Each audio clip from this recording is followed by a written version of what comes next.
Hi, kindergarten friends. It's time for today's interactive read aloud. And today we're going to be exploring a nonfiction story.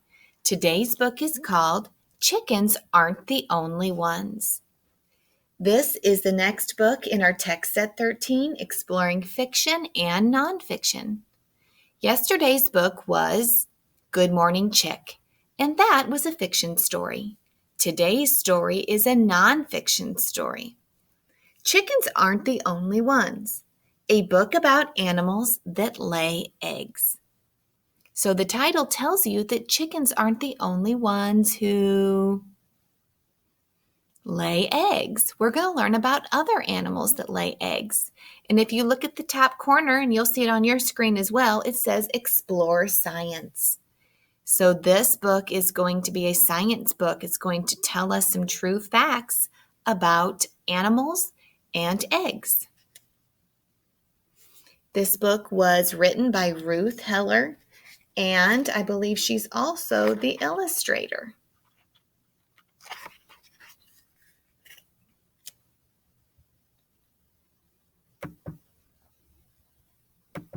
Chickens aren't the only ones. You may know some animals that lay eggs, but today you're going to find out about a lot more animals that lay eggs.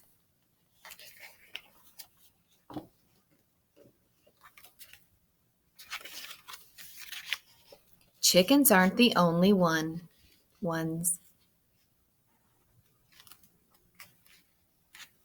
Chickens lay the eggs you buy, the eggs you boil or fry or dye or leave alone so you can see what grew inside naturally. All right, let's go back to that page. So what does it mean when you dye eggs? Yeah, it means that you color them. You color the shell.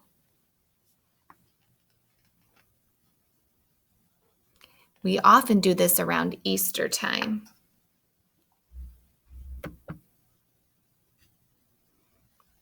Chickens aren't the only ones. This video is moving super fast. Every bird, wild or tame, does the same. So every bird lays eggs. What bird do we see there?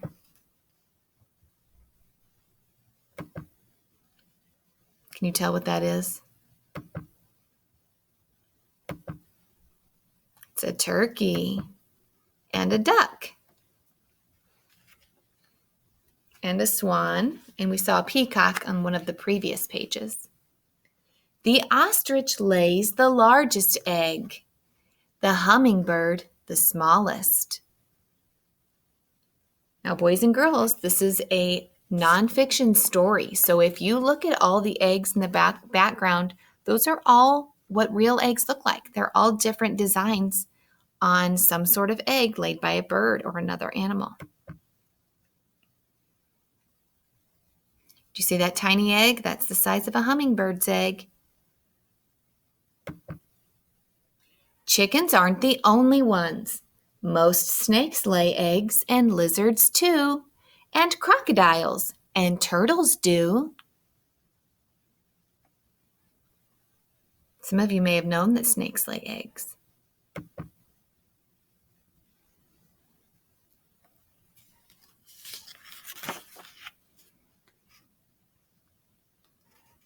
And dinosaurs, who are extinct, but they were reptiles too.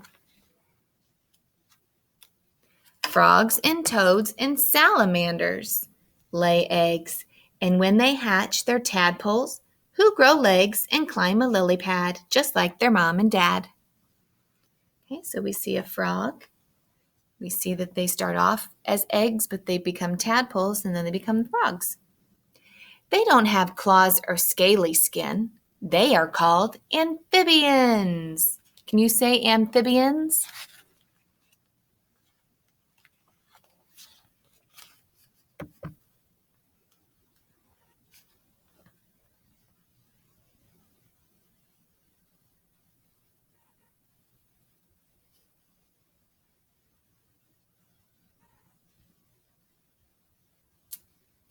Fish eggs float up to the surface or sink to the bottom of the ocean floor. This mother seahorse lays her eggs into the father's pouch. He keeps them there until they hatch and then he's through. I think that's awful nice of him, don't you?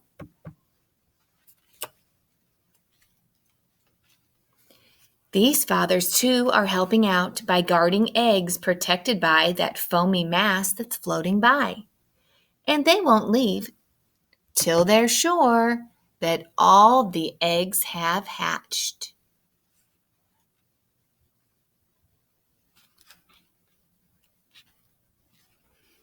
These don't look like eggs to me, but they were laid in the sea. This one by a shark, this one by a ray. It is a mermaid's purse, they say. Okay, I'm going to pause it and we're going to look at this page. Do those look like eggs to you? They look kind of like flowers or buds from a tree to me. But we're going to learn about what these blue things hanging from the top of the book are. The octopus is said to shed 100,000 eggs and then to hang them up in strings attached to rocks or caves. So look at all those. Those are eggs, boys and girls, of an octopus. The moon snail's eggs are mixed with sand to form this collar-looking band. Right here. Doesn't look like any egg I've ever seen.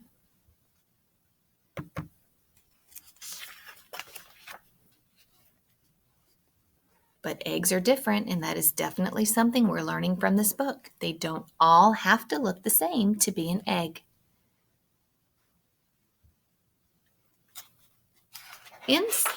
Spiders, I'm going to stop it. Spiders wrap their eggs in sacks and show you right here. See the spider sack? Why do you think it wraps its eggs in the sack? Yeah, to protect them. Snails, you know, are very slow, but they lay eggs that hatch and grow. And so do insects, who have 6 legs and lay many different kinds of eggs. This one will hatch right here into a hungry caterpillar who will, see it hatching here, grow and grow and grow and then climb up a stem and change into this, a chrysalis, and change again one summer morn. That is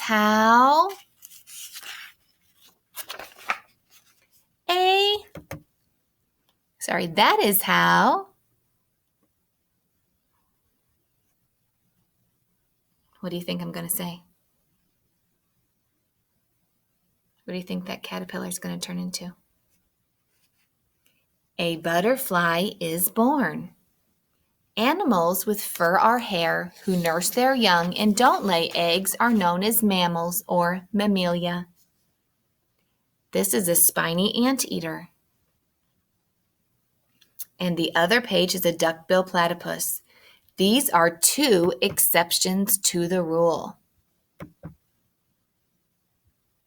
And they both live in Australia. So these 2 animals, the spiny anteater and the duckbill platypus, both do lay eggs. And they still have fur or hair and nurse their young.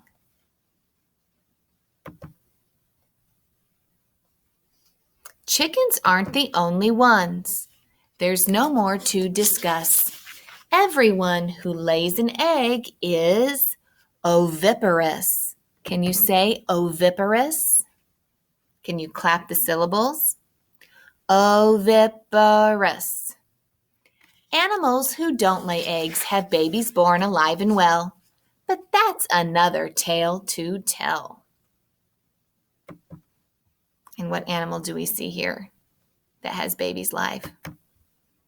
Yeah, cats. Very good. So this story took us through different animals that lay eggs. Can you tell me some animals that you learned in this nonfiction story that lay eggs?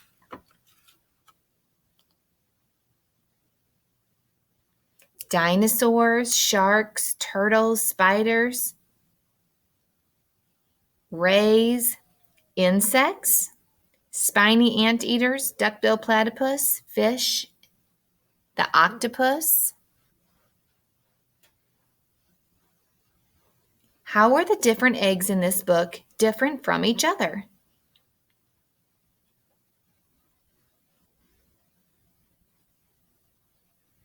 The eggs are all different. They're different sizes, shapes, and colors. We saw some that don't look anything like a traditional egg. We saw eggs that weren't round, like we're used to seeing from a chicken. A lot of animals lay their eggs in different places in different ways. Some lay their eggs underwater, some lay their eggs on land. And the eggs have different things growing inside of them. That is how one way that they're all the same is that they all have something growing inside. This book is a nonfiction book about eggs. Chickens aren't the only ones. How do we know that this story is a nonfiction book?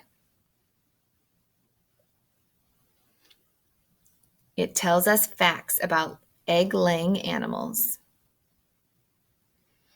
I think it's pretty clever that the author named this book Chickens Aren't the Only Ones. Kids often think of chickens first thing when you think of an egg. Adults do too. And I think that that's a really clever way to get the reader's attention. That this book is going to be about other animals that lay eggs. I hope you enjoyed our nonfiction story for today, boys and girls. Have a great day.